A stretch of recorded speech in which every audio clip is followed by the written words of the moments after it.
ஓம் சக்தி தாயே போற்றி போற்றி. என் அன்பு குழந்தையே, இன்று உன் தாயானவள் உனக்கு நான் சொல்ல வந்திருக்கின்ற எச்சரிக்கையான ஒரு செய்தியை தான் நீ கேட்கப் போகின்றாய். என் அன்பு பிள்ளையே, உன்னிடத்தில் சொல்ல வந்திருக்கின்ற அந்த செய்தியானது உன்னுடைய துணையை உன்னிடத்திலிருந்து பிரிக்க வேண்டும் என்று ஒரு பெண் அங்கே கங்கணம் கட்டி கொண்டு நிற்கிறாள். அவள் எதற்காக கங்கணம் கட்ட வேண்டும்? உன்னையும் உன் துணையையும் பிரிப்பதில் இவளுக்கு என்ன லாபம்? இதை செய்வதால் இவளுக்கு என்ன கிடைக்கப் போகின்றது? உன்னுடைய கஷ்டத்தை கண்டு இவளுக்கு என்ன அத்தனை சந்தோஷம் என்பதையெல்லாம் நிச்சயமாக நீ தெரிந்து கொள்ள வேண்டும்.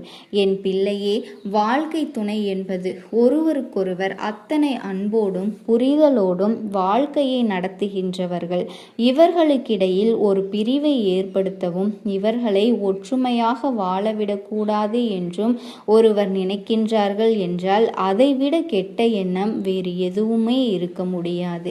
என் தங்க குழந்தையே, இப்படி ஒரு விஷயத்தை அவ்வளவு எளிதாக யாருமே செய்துவிட மாட்டார்கள். ஆனால் இந்த பெண் அதை செய்ய துணிகிறாள் என்றால் நிச்சயமாக இதை என்னவென்று நீ தெரிந்து கொள்ள வேண்டும். உன்னுடைய வாழ்க்கையும் நீ காப்பாற்றி கொள்ள வேண்டும் அல்லவா? மேலும் இதனை நீ மேலும் மேலும் வளர்த்து கொண்டே சென்றால் இவர்கள் உன்னுடைய வாழ்க்கையை முழுமையாகவே அழித்து விடுவார்கள். உன்னுடைய துணையை உனக்கு எதிராக திருப்பியும் விடுவார்கள். என் அன்பு குழந்தையே, ஏற்கனவே உனக்கும் உன் துணைக்கும் இடையில் இருக்கின்ற ஒற்றுமையை கண்டும் நீங்கள் சந்தோஷமாக வெளியில் சுற்றி வருவதை கண்டும் இங்கே பல கண் திருஷ்டிகள் விழுந்திருக்கின்றது. அதாவது நான் சொல்வது உண்மையா இல்லையா என்று நீயாகவே சிந்தித்து பார். அதிகப்படியான சந்தோஷத்தோடு நீயும் உன் துணையும் ஒரு நாள் இருந்து விட்டீர்கள் என்றால் அடுத்த நாளே அங்கு மிகப்பெரிய பிரச்சனை ஒன்று உங்களுக்குள் வெடிக்கப் போகின்றது. அதிலும் குறிப்பாக வெளியில் சென்று வந்திருந்தால் சந்தோஷமாக இருவருமே வெளியில் சென்று வந்ததை யாரேனும் பார்த்திருந்தார்கள் என்றால் அன்று விரைவில் உங்களுக்குள் பெரிய பெரிய சண்டைகளும் மனக்கசப்புகளும் மிக விரைவாகவே வந்துவிடுகின்றது. அந்த அளவிற்கு பிரச்சனைகளும் நடக்கப் போகின்றது.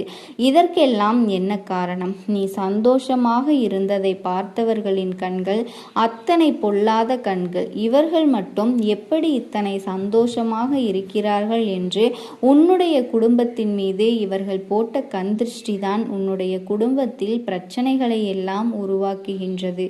என் பிள்ளையே, உன்னுடைய வேதனை இந்த அம்மாவிற்கு நன்றாக தெரிகின்றது. அதனால்தான் இந்த அம்மா உன் வாழ்க்கையில் என்ன நடக்கின்றது, ஏது நடக்கின்றது என்று தெரிந்து கொள்ள இந்த விஷயத்தினை உன்னிடத்தில் சொல்லிக் கொண்டிருக்கின்றேன். என் அன்பு குழந்தையே, ஒரு பெண்தான் இந்த விஷயத்தை வெகுவாக செய்து கொண்டிருக்கிறாள் என்பதனையும் உனக்கு நான் முன்கூட்டியே தெரிவித்து விட்டேன். என் அன்பு குழந்தையே, ஒருவருக்கொருவர் ஒவ்வொருவர் வாழ்க்கையிலும் எத்தனையோ கஷ்டங்களும் எத்தனையோ சந்தோஷங்களும் இருக்கத்தான் செய்கின்றது. அதையெல்லாம் கடந்துதான் இங்கே வந்து கொண்டிருக்கிறார்கள். இதுவரை உனக்கும் உன் துணைக்கும் இடையில் 1000 கருத்து வேறுபாடுகள், 1000 பிரச்சனைகள் என்று எத்தனையோ விஷயங்கள் எல்லாம் இருக்கத்தான் செய்கிறது. இதையெல்லாம் கடந்துதான் ஏதோ ஒரு வாழ்க்கையை நீ வாழ்ந்து கொண்டிருக்கிறாய் அல்லவா? அப்படி இருக்கும் பொழுது அதையும் கொடுக்கும் விதமாக அதையும் கெடுக்கும் விதமாக நடந்து கொள்கிறார்கள் என்றால் நிச்சயமாக அதை நினைக்கும் பொழுது நமக்கு மிகுந்த மனவேதனையாகத்தான் இருக்கின்றது. என் குழந்தையே, ஒரு தாயாக தன் பிள்ளையின் வேதனையை எல்லாம் இந்த அம்மாவினால் புரிந்து கொள்ள முடிகிறது. உன்னுடைய வாழ்க்கையில் உனக்கு இத்தனை துன்பங்களையும் மேலும் மேலும் கொடுத்து கொண்டிருப்பவர்களையும் இவர்களுக்கு என்னதான் வேண்டும் என்று தெரிந்து கொள்ள நான் முயற்சி செய்த போதுதான் ஒரு உண்மையை நான் அறிந்து கொண்டேன். என் பிள்ளையே, உனக்கு இதை செய்தவர்கள் வெளியில் இருப்பவர்கள் எல்லாம் கிடையாது. உன்னோடு இருக்கின்ற உன் குடும்பத்தில் இருக்கின்ற ஒருவர்தான் இதையெல்லாம் செய்து கொண்டிருக்கிறார்கள். இவர்கள் இவர்களின் எண்ணங்கள் எப்படியெல்லாம் மாறியது என்று உன் தாயானவள் எனக்கே ஆச்சரியமாகத்தான் இருக்கிறது. இவர்களுக்கு என்னவோ தன்னுடைய குழந்தைகளின் மீது அதிக பாசம் என்று நினைத்துக்கிறார்கள். ஆனால் அவர்களின் துணையிடமிருந்து அவர்களை பிரிப்பதனால் அவர்களின் வாழ்க்கையை தான் நாசமாக்குகிறோம் என்பதெல்லாம் புரியவில்லை. என் அன்பு குழந்தையே, அப்படியானால் உன் அம்மா சொல்வது புரிந்துவிட்டதா? உன்னுடைய துணையை உன்னிடத்திலிருந்து பிரிக்க நினைப்பது அவர்களினுடைய தாயார், உன் துணையின் அம்மாதான் இதை செய்து கொண்டிருக்கின்றார்கள். என் தங்க குழந்தையே, இதனை ஒரு நாளும் நீ எதிர்பார்த்திருக்க மாட்டாய், நினைத்தும் பார்த்திருக்க மாட்டாய். இதை கேட்டவுடன் உன் மனம் வேதனைப்படுகின்றது அல்லவா? என் பிள்ளையே, இந்த சூழ்நிலையானது, இந்த வாக்கு என் பிள்ளைகள் அனைவருக்குமே பொருந்தாது என்பதனை நீ புரிந்து கொள்ள வேண்டும். இன்றிருக்கக்கூடிய சூழ்நிலையில் என்னுடைய பிள்ளைகளில் 170% பேருக்கு வாழ்க்கை இப்படித்தான் சென்று கொண்டிருக்கின்றது. ஏகப்பட்ட போட்டிகளும் பொறாமைகளும் ஒரே குடும்பத்தில் இருப்பவர்களால் தான் நடந்து கொண்டிருக்கின்றது. ஒரு குடும்பம் என்பது வாழ்க்கை துணையோடு இருவருமே ஒன்றாக சேர்ந்து ஒற்றுமையாக வாழ்க்கையை நடத்துவது என்பது இவர்களுக்கு புரியவில்லை. அவர்களுக்கு அவர்களின் பிள்ளைகள் மீது தனக்குத்தான் அதிகப்படியான நாட்டம் இருக்கின்றது. தன்னுடைய குழந்தை தன்னிடத்தில் மட்டும்தான் நல்லபடியாக இருக்க வேண்டும் என்கின்ற எண்ணமும் இருந்து கொண்டிருக்கின்றது. இதுவெல்லாம் இன்றிருக்கக்கூடிய சூழ்நிலையில் சரிப்பட்டு வராது அல்லவா? இதுவெல்லாம் அவர்களுக்கு சொன்னாலும் புரிவது கிடையாது. அவ்வளவு எளிதாக இவர்களால் தன்னுடைய மனதையும் மாற்றிக்கொள்ள முடியவில்லை. எப்பொழுதுமே நம்மிடத்தில் நம் குழந்தைகள் எப்படி இருப்பார்களோ அப்படித்தான் காலம் முழுவதுமே இருக்க வேண்டும் என்று நினைப்பது தவறல்லவா? தன்னுடைய இல்லத்திற்கு வருகின்ற புதிய உறவை ஏற்றுக்கொள்ள மனம் மறுப்பதும் இவர்களின் முக்கியமான பிரச்சனையாக இருக்கின்றது. எல்லோரும் இது போன்று இல்லை. ஒரு சிலர் தன்னுடைய குடும்பத்திற்கு வருகின்ற மருமகளையும் மருமகனையும் தன்னுடைய குழந்தைகளாகவே நினைத்து கொண்டிருக்கிறார்கள். அங்கெல்லாம் பிரச்சனைகள் இருப்பது கிடையாது. யார் ஒருவர் அடுத்தவர் இல்லத்திலிருந்து வருகின்றவர்களை மற்றவர்களாகவும் வேற்று மனிதர்களாகவும் பார்க்கின்றார்களோ அங்குதான் பிரச்சனைகள் அதிகமாக இருக்கிறது என்பதும் நிதர்சனமான உண்மை. இதையெல்லாம் உணர்ந்து இந்த வாழ்க்கை உனக்கு என்ன தருகிறது என்பதனை நீ புரிந்து கொண்டு உன்னை சுற்றி நடக்கின்ற விஷயங்களை நீ சற்று கவனித்து பார்த்தாயானால் இந்த பெண்ணினுடைய மனதில் இருக்கின்ற விஷயங்கள் எல்லாம் நிச்சயமாக உனக்கு தெரிந்துவிடும். என் அன்பு குழந்தையே, இந்த அம்மா உன்னிடத்தில் உனக்கென்று கொண்டு வந்த இந்த வாக்கானது உன்னுடைய வாழ்க்கையில் நீ நல்ல நிலைக்கு வர வேண்டும் என்பதற்காக மட்டும்தான் என்பதனை உன்னை வேதனைப்படுத்துவதற்காகவோ அல்ல. அம்மா சொன்ன இந்த பிரச்சனை உன் குடும்பத்தில் இருக்கிறது என்றால் என் பிள்ளையே, உன்னோடு இந்த தாயானவள் துணையாக இருக்கிறேன் என்று நீ புரிந்து கொள்ள வேண்டும். இத்தனை காலமும் நல்லபடியாக இருந்தவர்களுக்கு திடீரென்று இது போன்ற ஒரு எண்ணம் உருவாகி இருக்கிறது என்றால் அதை நாம் சற்று கவனிக்கத்தான் வேண்டும். எந்த நொடியிலிருந்து இவர்கள் இது போன்று நமக்கு எதிராக மாறினார்கள் என்று சற்று நீ யோசித்துப்பார். உன் பக்கம் ஏதேனும் தவறு இருக்கிறதா? நீ ஏதாவது தவறான விஷயங்களையோ இவர்கள் மனது புண்படும்படியோ நடந்து கொண்டாயா என்று யோசித்துப்பார். என் அன்பு பிள்ளையே, எதற்காக இதை உன் அம்மா சொல்கிறேன் என்றால், ஒருவேளை உன் பக்கம் தவறு இருந்து நீ அறியாமல் செய்த ஒரு தவறினால் கூட இவர்கள் மாறி இருக்கலாம் அல்லவா என் குழந்தையே? அதனால் தவறு உன் பக்கம் இருக்கிறது என்றால் அதனை நீ திருத்திக் கொள்ள வேண்டும். அதை நீயாக திருத்திக் கொள்ளாமல் அவர்களை குறை சொல்வதில் எந்த ஒரு பலனுமே இல்லை. ஒருவர் நல்லவராக இருப்பதும் தீயவராக இருப்பதும் நாம் அவர்களிடத்தில் நடந்து கொள்கின்ற விதத்தை பொறுத்துதான் இருக்கின்றது. ஆரம்பத்தில் நம்மை அவர்களும் பிடிக்கவில்லை என்றால் நம்மை வெறுக்கிறார்கள் என்று நாம் எண்ணிக்கொள்ளலாம் அல்லவா?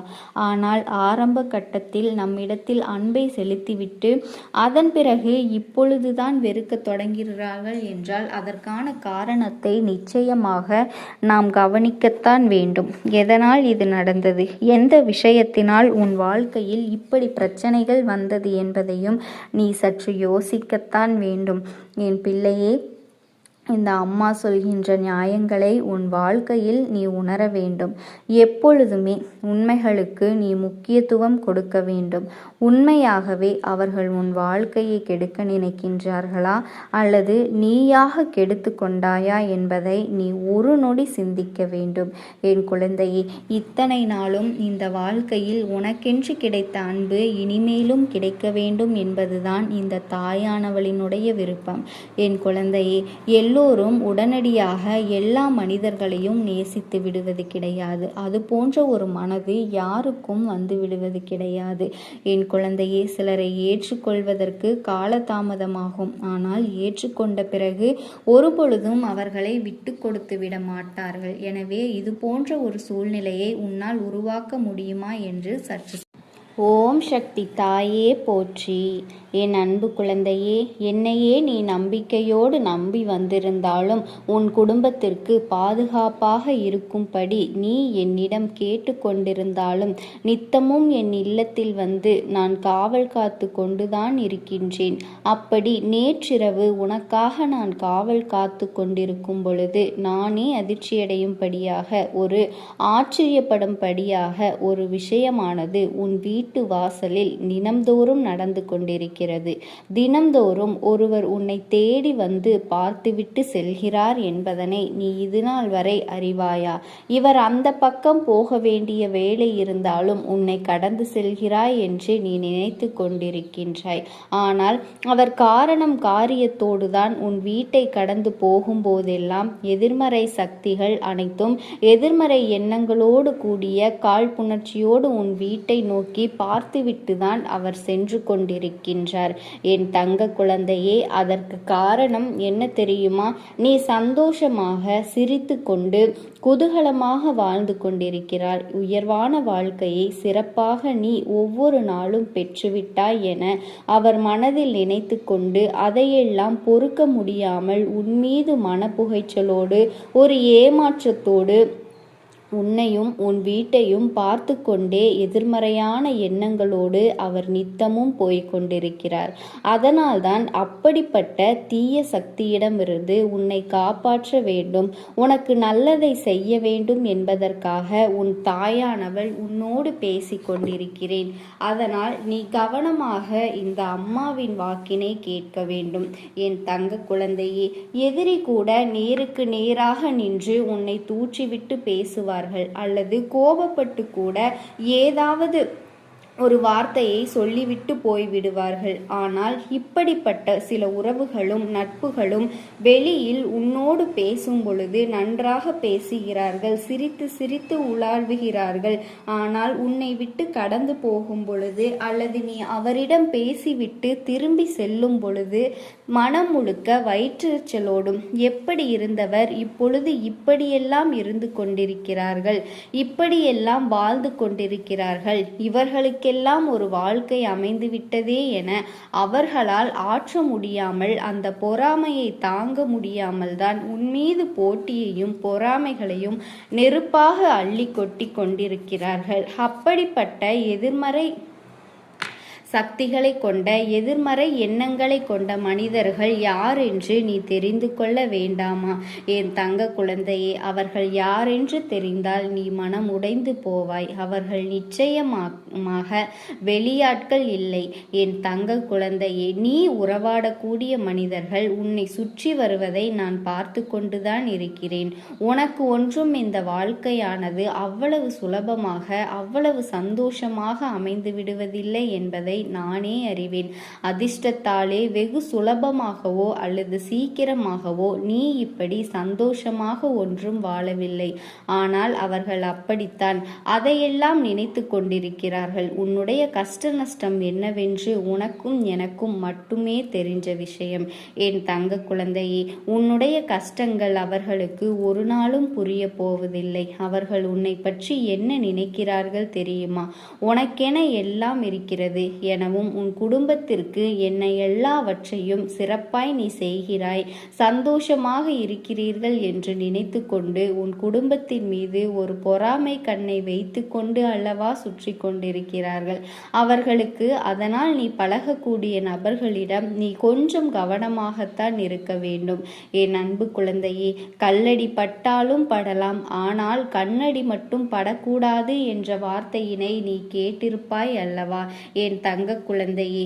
அப்படியே போவது கிடையாது. உன்னுடைய வாழ்க்கையில் நீ வாழக்கூடிய விதத்தையும் நீ வாழக்கூடிய முறையையும் பார்த்து அவர்கள் மனம் கொந்தளித்து விட்டதல்லவா? அது இப்பொழுது கொழுந்துவிட்டு எரிகிறது என் தங்க குழந்தையே. அதனால் எல்லோரிடமும் நீ கொஞ்சம் கவனமாக இருக்க வேண்டும். உன் வாழ்வில் நீ பெறுகின்ற வெற்றியும் நீ செய்யக்கூடிய செயலையும் யாரிடத்திலும் ஒருபொழுதும் நீ பகிர்ந்து கொள்ள வேண்டாம். ஏனென்றால் போட்டி பொறாமை எண்ணங்கள் கொண்ட சுயநலம் உள்ள மனிதர்கள் அல்லவா இங்கு எல்லோருமே இருக்கிறார்கள். ஆனால் நீ என்னவோ உன்னுடைய வாழ்க்கையில் உன்னுடைய மனதிற்குள் எதையுமே வைத்து கொள்ளாமல் எல்லோரிடமும் யதார்த்தமாக பேசிவிடுகின்றாய் என் தங்க குழந்தையே. எல்லோரிடமும் அன்பாக நடந்து கொள்கிறாய். ஆனால் எல்லோரும் உன்னை செல்லமாக உன்னை சுற்றி இருக்கக்கூடிய எல்லா மனிதர்களுமே உன்னை குறைவாகவே எடை போட்டு கொண்டிருக்கிறார்கள். இதற்கு பிறகு நீ உன்னை சுற்றி இருக்கிற உறவுகளிடம் எதையெல்லாம் சொல்ல வேண்டும், எதையெல்லாம் சொல்லக்கூடாது என்பதனை கவனமாக யோசித்து பார்த்து பிறகுதான் பேச வேண்டும். ஆரம்பத்தில் உன்னை தூக்கி எறியப்பட்ட விதையாகத்தானே உன்னை பலகாலம் வைத்திருந்தார்கள். இப்பொழுது நீ நன்றாக முன்னேறிவிட்டாய், ஓரளவுக்கு வசதி வாய்ப்போடு இருக்கிறாய் என்று தெரிந்தவுடன் உன்னுடைய நட்பு வேண்டும் என்று உன்னை தேடி வந்து கொண்டிருக்கிறார்கள். அப்படிப்பட்ட மனிதர்களின் மத்தியில் நீ விலகி இருந்து உன்னுடைய வாழ்க்கையில் நீ கவனமாக இருக்க வேண்டும். உன்னை எந்த ஒரு சூழ்நிலையிலும் இந்த தாயானவள் நான் சிறப்பாக வழிநடத்த நான் இருக்கிறேன். அதனால் நீ எதை நினைத்தும் கவலைப்படாதே. எல்லோரிடத்திலும் அன்பாக பேசலாம், பழகலாம். ஆனால் அந்த அன்பின் யாருக்கும் கண்மூடித்தனமான உதவிகளை செய்து நீ மாட்டிக்கொள்ளாதே. உன் மீது எந்த ஒரு தவறும் இல்லை. எல்லோருக்கும் அன்பினை வாரி வழங்கக்கூடியவளாகத்தான் நீ இருந்து கொண்டிருக்கிறாய். ஆனாலும் அதை ஏற்றுக்கொள்கின்றவர்கள் அப்படி உன்னை நினைப்பது கிடையாது. உன்னிடத்திலே பேசும் பொழுது அவர்கள் கற்கண்டு போல இனிப்பாகத்தான் இருப்பார்கள். ஆனால் நீ அந்த இடத்தை விட்டு விலகும் பொழுதுதான் உன்னை பற்றி தவறாக பேசி கொண்டிருப்பார்கள். உன்னை பற்றி வேறு விதமாக அது மாறிவிடுகிறது. அப்படி இரட்டை குணம் உள்ள மனிதர்களிடத்தில் நீ எப்படி நடந்து கொள்ள வேண்டும் என்பதை நீயாக சிந்தித்து பார்த்து அதன் பிறகுதான் நீ கவனமாக நடந்து கொள்ள வேண்டும். உன்னை போலவே மற்றவர்களும் இருப்பார்கள் என்று எதிர்பார்ப்பது உன்னுடைய முட்டாள்தனமானது என்பதனை நீ உணர்ந்து கொள்ள வேண்டும். நீ மற்றவர்களை பார்த்து இரக்கப்பட்டு அவர்களுக்கு உதவிகளை செய்யத்தான் நினைக்கிறாய். ஆனால் அவர்கள் என்ன நினைக்கிறார்கள் தெரியுமா? உன்னுடைய பெருமைக்காக இதை செய்கிறாய் என்று அவர்கள் நினைத்து கொண்டிருக்கிறார்கள்.